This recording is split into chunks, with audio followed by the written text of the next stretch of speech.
नमस्कार, स्वागत है आप सभी का। मैं हूं प्रीति सिंह और अब शुरुआत करते हैं मुख्य समाचारों के साथ।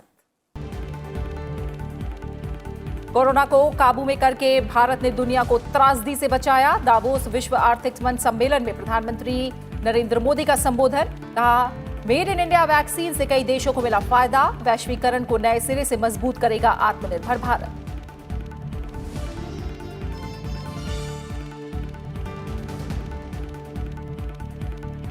बॉर्डर पर हर चुनौती से निपटने में सक्षम है भारत। दिल्ली के करियप्पा ग्राउंड में एनसीसी रैली में बोले प्रधानमंत्री नरेंद्र मोदी। प्राकृतिक आपदाओं के दौरान राहत अभियान में एनसीसी कैडेटों की भूमिका को सराहा।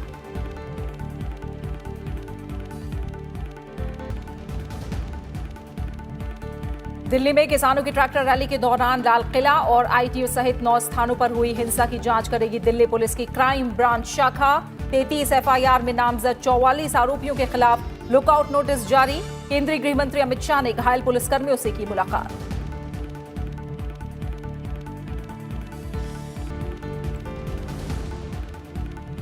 और देश के 146 जिलों में बीते 7 दिनों से कोविड-19 का एक भी नया मामला नहीं। स्वास्थ्य मंत्री डॉक्टर हर्षवर्धन ने उच्च स्तरीय मंत्री समूह की बैठक में दी जानकारी। देश में कोरोना से रिकवरी दर करीब 97%।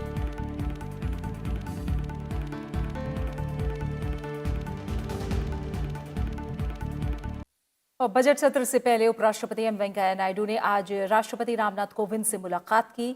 राष्ट्रपति भवन में हुई मुलाकात में दोनों नेताओं की कई मुद्दों पर चर्चा हुई।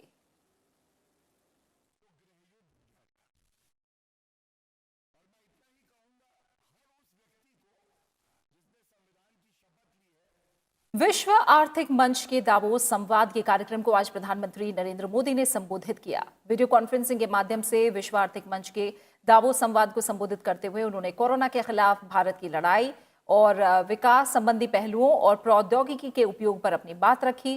प्रधानमंत्री नरेंद्र मोदी ने कहा है कि भारत दुनिया भर के निवेशकों के लिए तैयार है। इसके लिए कॉर्पोरेट और श्रम कानूनों में पर्याप्त सुधार किए गए हैं। दुनिया के उद्योग जगत के 400 से अधिक प्रतिनिधियों की मौजूदगी में प्रधानमंत्री नरेंद्र मोदी ने विश्व आर्थिक मंच के दावोस संवाद को संबोधित किया। उन्होंने कोरोना से लड़ाई में भारत की उपलब्धियों और कोरोना वैक्सीन का जिक्र किया। उन्होंने कहा कि भारत दवाओं और वैक्सीन के क्षेत्र में कोविड-19 महामारी के दौरान दुनिया की मदद के लिए सक्षम है। अब भारत अपने 1.3 बिलियन नागरिकों को हेल्थ केयर के इजी एक्सेस के लिए यूनिक हेल्थ आईडी देने का भी अभियान शुरू कर रहा है। और साथियों, मैं आज इस प्रतिष्ठित फोरम पर सभी को यह भी आश्वासन देता हूं कि भारत की हर सफलता पूरे विश्व की सफलता में मदद करेगी। भारत के पास ग्लोबल सप्लाई चेन को मजबूत करने के लिए कैपेसिटी भी है, कैपेबिलिटी भी है और सबसे बड़ी बात रिलायबिलिटी भी है।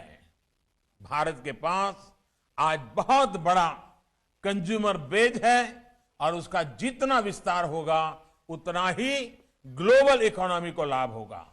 प्रधानमंत्री नरेंद्र मोदी ने कहा कि भारत दुनिया में विनिर्माण और सप्लाई चेन हब बनने के लिए तैयार है। प्रधानमंत्री ने निवेशकों के लिए भारत व्यापार में आसानी का आश्वासन दिया। प्रधानमंत्री नरेंद्र मोदी ने कहा कि 2040 तक इंफ्रास्ट्रक्चर क्षेत्र में निवेशकों के लिए $4.5 ट्रिलियन के निवेश के अवसर हैं। उन्होंने कहा कि भारत आर्टिफिशियल इंटेलिजेंस और मशीन लर्निंग में भी आगे बढ़ रहा है।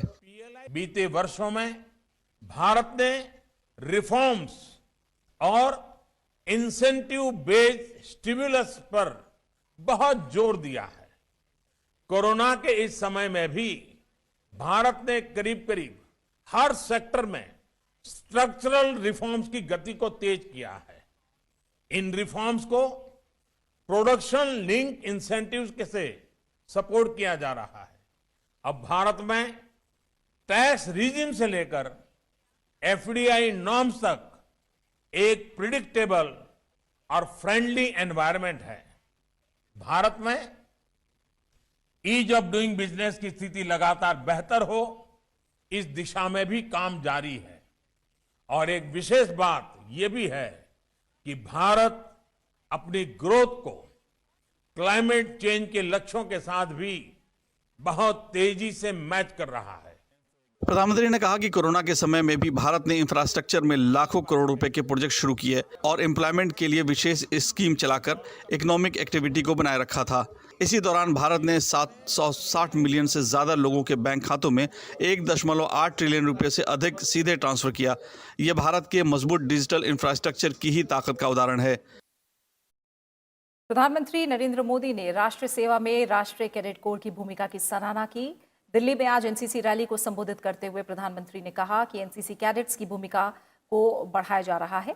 आत्मनिर्भर भारत पर जोर देते हुए उन्होंने कहा कि सेनाओं की ज्यादातर जरूरतों को भारत में ही पूरा किया जा सके, इसके लिए सरकार ने बड़े फैसले लिए हैं।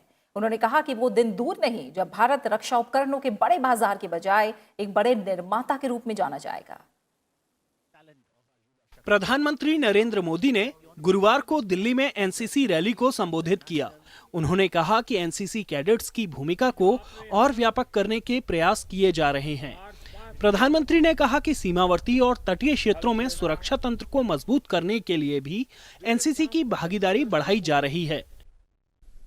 पिछले वर्ष 15 अगस्त को ये ऐलान किया गया था कि कोस्टल और बॉर्डर एरिया के करीब 250 जिलों में एनसीसी को नया दायित्व दिया जाएगा। इसके लिए लगभग 1 लाख एनसीसी कैडेट्स को आर्मी, नेवी और एयरफोर्स ट्रेन कर रही है। इसमें भी 1/3 1/3 हमारी गर्ल्स कैडेट हैं। गर्ल्स कैडेट्स को ट्रेनिंग दी जा रही है। एनसीसी की ट्रेनिंग, उसकी क्षमताओं को भी सरकार तेजी से बढ़ा रही है। अब तक आपके पास सिर्फ एक फायरिंग सिमुलेटर होता था, इसे अब बढ़ाकर 98 किया जा रहा है, करीब 100। प्रधानमंत्री नरेंद्र मोदी ने राष्ट्र सेवा में एनसीसी कैडेट्स की भूमिका की सराहना की। प्रधानमंत्री ने कहा कि 21वीं सदी में आत्मनिर्भर भारत के लिए आत्मविश्वासी युवा बहुत जरूरी हैं। उन्होंने कहा कि कैडेट्स ने कोरोना महामारी समेत प्राकृतिक आपदाओं के दौरान लोगों की बढ़ चढ़कर मदद की है। बाढ़ हो या दूसरी आपदा, बीते वर्ष एनसीसी के कैडेट्स ने मुश्किल में फंसे देशवासियों की राहत और बचाव में सहायता की है। कोरोना के इस पूरे कालखंड में लाखों लाख कैडेट्स ने देश भर में जिस प्रकार प्रशासन के साथ मिलकर, समाज के साथ मिलकर काम किया है, वो प्रशंसनीय है। इससे पहले प्रधानमंत्री को गार्ड ऑफ ऑनर दिया गया।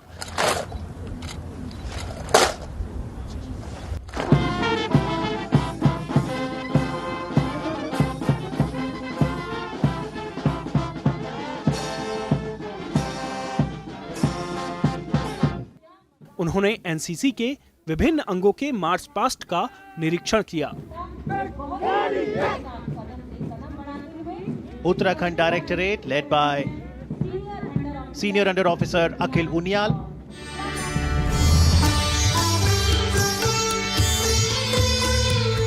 एनसीसी कैडेट्स ने सांस्कृतिक प्रस्तुतियों के जरिए विभिन्न क्षेत्र में अपनी क्षमताएं भी दर्शाई।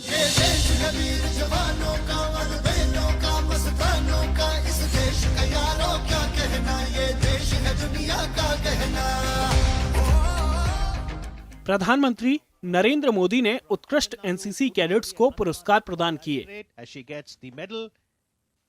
समारोह में रक्षा मंत्री राजनाथ सिंह, सीडीएस जनरल बिपिन रावत, तीनों सेनाओं के अध्यक्ष और एनसीसी के महानिदेशक भी मौजूद थे।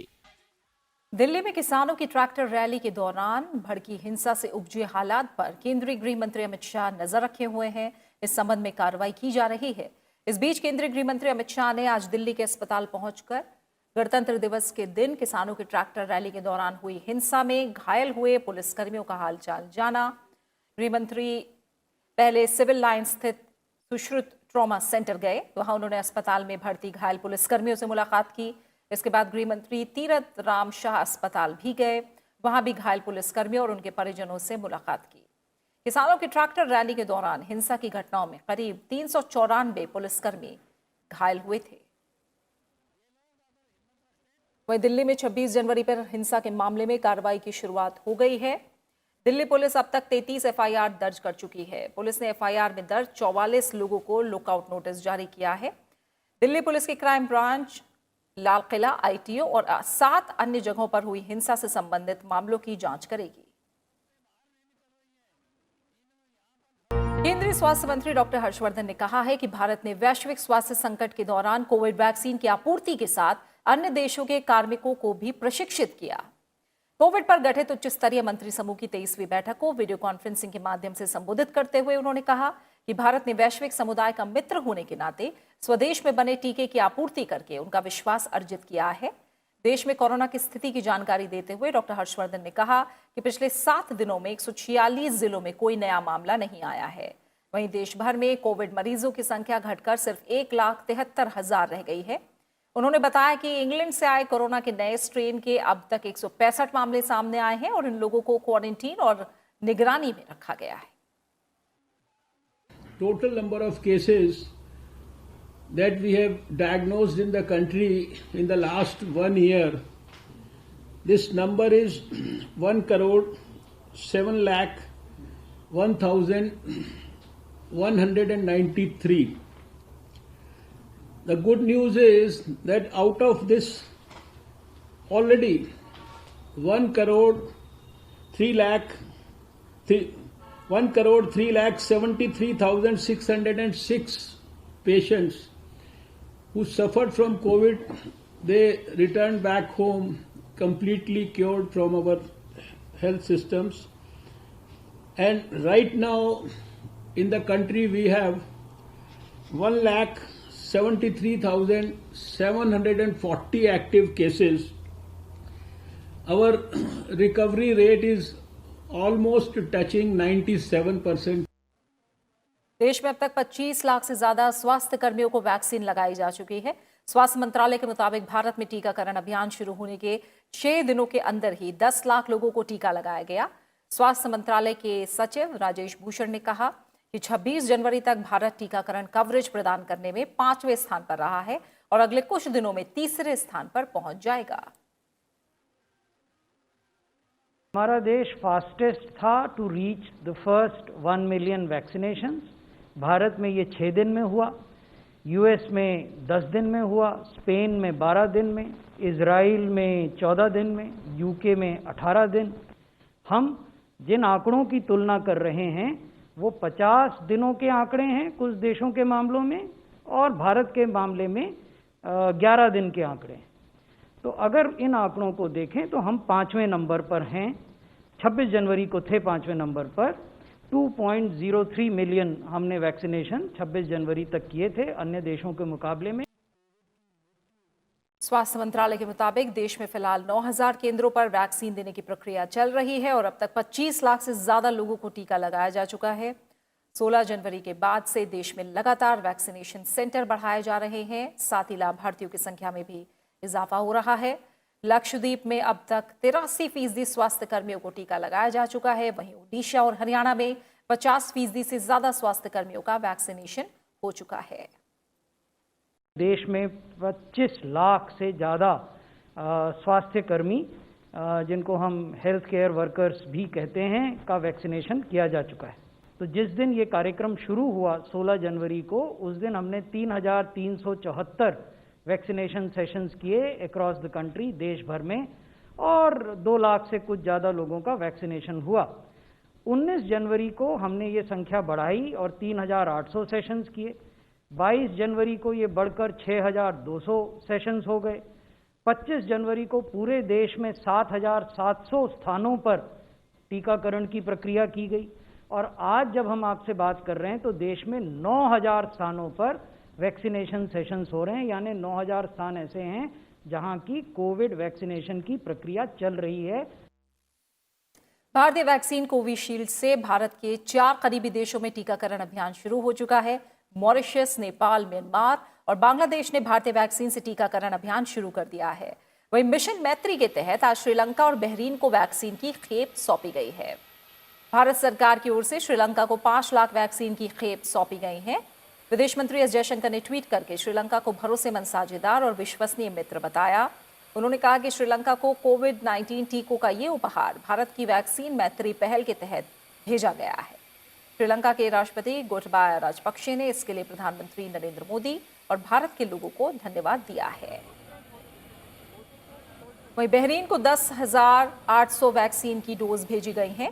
विदेश मंत्री एस जयशंकर ने ट्वीट करके कहा कि यह हमारे लंबे समय से चले आ रहे भाईचारे और मानवीय सद्भाव को दर्शाता है।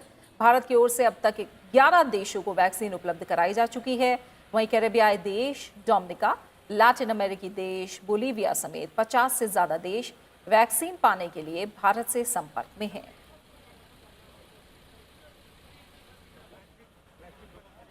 लद्दाख सीमा पर चीन के साथ तनाव के बीच विदेश मंत्री डॉक्टर एस जयशंकर ने शांति स्थापित करने के लिए 8 सूत्रीय प्रस्ताव दिया है। उन्होंने आपसी संबंधों को बेहतर बनाने के लिए अलग से 3 सूत्रीय समझदारी विकसित करने की भी सलाह दी है। उन्होंने कहा है कि एशियाई शताब्दी की सफलता तभी संभव है जब भारत और चीन इन बातों को मानते हुए मिलकर काम करें। विदेश मंत्री एस जयशंकर ने दिल्ली में 13वें All India Conference of Chinese Study को संबोधित किया।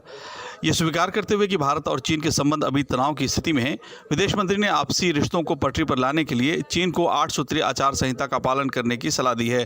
प्रस्ताव में जिन विषयों को शामिल किया गया है उनमें पुराने समझौते का पूरी तरह से पालन किया जाए, वास्तविक नियंत्रण रेखा में कोई एक तरफा परिवर्तन न किया जाए, सीमा पर शांति के बाद ही अन्य क्षेत्रों में संबंध बेहतर हो सकते हैं, बहुध्रुवीय दुनिया के साथ साथ चीन बहुध्रुवीय एशिया की बात भी स्वीकार करे, दोनों देशों को एक दूसरे के हितों को भी समझना होगा, दोनों देश एक दूसरे की महत्वाकांक्षाओं के प्रति संवेदनशील हों, दोनों देशों को दीर्घकालिक समझदारी के साथ काम करना होगा। Any expectation that they can be brushed aside and that life can carry on undisturbed despite the situation at the border, that's simply not realistic. There are discussions underway through various mechanisms on disengagement at the border areas. But if ties are to steady and progress, policies must take into account the learnings of the last 3 decades. Experience of the past taught us the importance of stabilizing our relationship even while adjusting to changes. From that, we can seek proper guidance that will be to the benefit of both nations. Now, these can be summed up by 8 broad propositions. विदेश मंत्री S Jaishankar ने साफ साफ कहा कि भारत और चीन के संबंध पूरी दुनिया को प्रभावित करेंगे, इसलिए दोनों देशों को सकारात्मक तरीके से एक दूसरे की ताकत को समझते हुए काम करना होगा। इसके लिए दोनों देशों को आपसी सम्मान, आपसी संवेदनशीलता और आपसी हितों को प्राथमिकता देते हुए आगे बढ़ना होगा। अमेरिका में राष्ट्रपति जो बाइडेन के पदभार संभालने के बाद कल पहली बार भारत और अमेरिका के बीच उच्च स्तरीय संपर्क हुआ। एक तरफ अमेरिकी रक्षा मंत्री सेवानिवृत्त जनरल लॉयड ऑस्टिन ने रक्षा मंत्री राजनाथ सिंह से बात की, तो दूसरी तरफ राष्ट्रीय सुरक्षा सलाहकार अजीत डोभाल की अपने अमेरिकी समकक्ष जैक सुलिवन के साथ वार्ता हुई। रक्षा मंत्री राजनाथ सिंह और अमेरिकी रक्षा मंत्री ने भारत और दोनों देशों के बीच रक्षा सहयोग और रणनीतिक साझेदारी को और मजबूत करने की प्रतिबद्धता दोहराई। इस दौरान द्विपक्षीय, क्षेत्रीय और वैश्विक मुद्दों पर चर्चा की गई। राजनाथ सिंह ने जनरल लॉयड को मंत्री बनाए जाने पर बधाई भी दी। राष्ट्रीय सुरक्षा सलाहकार अजीत डोभाल ने कल अपने अमेरिकी समकक्ष जैक सल्वन के साथ टेलीफोन पर बातचीत की। विदेश मंत्रालय के मुताबिक अजीत डोभाल ने कहा कि भारत और अमेरिका पारदर्शी और समावेशी विश्व व्यवस्था में विश्वास रखते हैं। उन्होंने कहा कि दोनों देश क्षेत्रीय और अंतर्राष्ट्रीय मुद्दों पर मिलकर काम करने की स्थिति में हैं। इनमें आतंकवाद की रोकथाम, समुद्री सुरक्षा, साइबर सुरक्षा और हिंद प्रशांत क्षेत्र में शांति और स्थिरता समेत अन्य क्षेत्रों में सहयोग शामिल है। जैक सल्वन ने कहा कि अमेरिका द्विपक्षीय एजेंडे और समान वैश्विक चुनौतियों पर कोविड महामारी के बाद भारत के साथ मिलकर काम करने के लिए तत्पर है।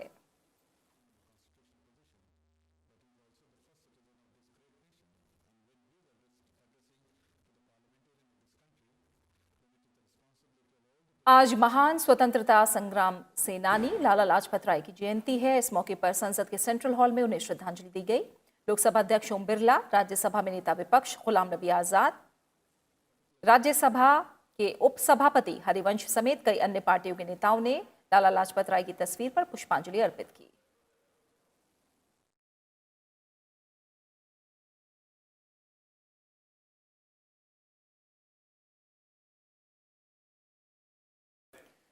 उपराष्ट्रपति एम वेंकैया नायडू ने लाला लाजपत राय को याद किया और उपराष्ट्रपति ने ट्वीट संदेश में कहा कि लाला जी के ओजस्वी भाषणों और लेखों से क्रांतिकारियों की एक पीढ़ी को स्वाधीनता के लिए जागृत किया। लाला लाजपत राय जी ने स्वदेशी अर्थव्यवस्था की स्थापना के लिए पंजाब नेशनल बैंक और स्वदेशी पूंजी से बीमा कंपनी की स्थापना में योगदान दिया। लाला जी ने देशी शिक्षा के प्रसार के लिए डीएवी विद्यालयों की स्थापना में सहयोग किया। सामन कमीशन के खिलाफ स्थानीय जनता को प्रेरित किया। प्रधानमंत्री नरेंद्र मोदी ने लाला लाजपत राय को उनकी जयंती पर श्रद्धांजलि अर्पित की। ट्वीट संदेश में प्रधानमंत्री ने लिखा कि भारत के स्वतंत्रता संग्राम में उनका योगदान अमिट है और पीढ़ियों के लोगों को प्रेरित करता रहेगा। लाला लाजपत राय पंजाब केसरी के नाम से विख्यात थे। लाहौर में साइमन कमीशन के विरोध में एक प्रदर्शन के दौरान लाठीचार्ज में वो गंभीर रूप से घायल हो गए थे। 17 नवंबर 1928 को उनका निधन हुआ था।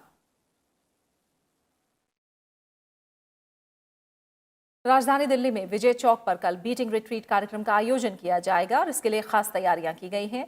मधुर धुनों से सराबोर ये समारोह हर साल 29 जनवरी को विजय चौक पर 4 दिवसीय गणतंत्र दिवस समारोह के समापन का प्रतीक है। 26 जनवरी को राजपथ पर आयोजित हुए गणतंत्र दिवस के मुख्य समारोह के बाद अब तैयारी है बीटिंग रिट्रीट की। दिल्ली के विजय चौक पर शुक्रवार शाम बीटिंग रिट्रीट समारोह का आयोजन होगा। ये समारोह भारतीय धुनों से सराबोर होगा। ऐतिहासिक विजय चौक पर कई प्रस्तुतियों में सेना, नौसेना, वायुसेना, राज्य पुलिस और केंद्रीय सशस्त्र पुलिस बल के बैंड मनोरम संगीत के साथ दर्शकों को उत्साहित करेंगे।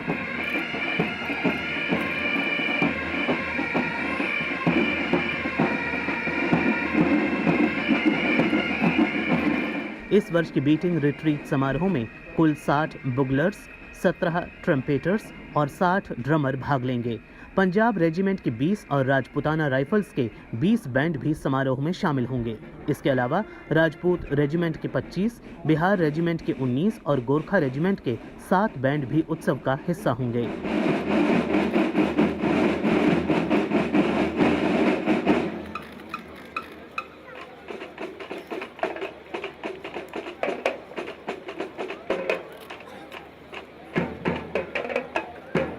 पाकिस्तान पर भारत के 1971 की जीत के 50 वर्ष पूरे होने के उपलक्ष्य में इस बार बीटिंग रिट्रीट समारोह के लिए खास तैयार की गई स्वर्णिम विजय की नई धुन भी बजाई जाएगी।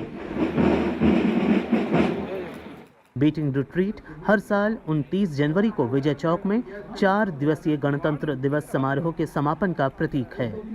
और इसी के साथ फिलहाल इस बुलेटिन में इतना ही, लेकिन चलते चलते एक बार फिर आपसे अपील। कोरोना महामारी के खिलाफ पूरा देश एकजुट होकर लड़ रहा है। आप भी हमारे साथ सुरक्षा और बचाव के एहतियाती उपायों का संकल्प लें। अपना मास्क अच्छी तरह से पहनें, 2 गज की दूरी का पालन करें, सुरक्षित दूरी बनाए रखें, साथ ही हाथों को बार बार धोएं। अपना अच्छे से ख्याल रखिए और मुझे दीजिए इजाजत। नमस्कार।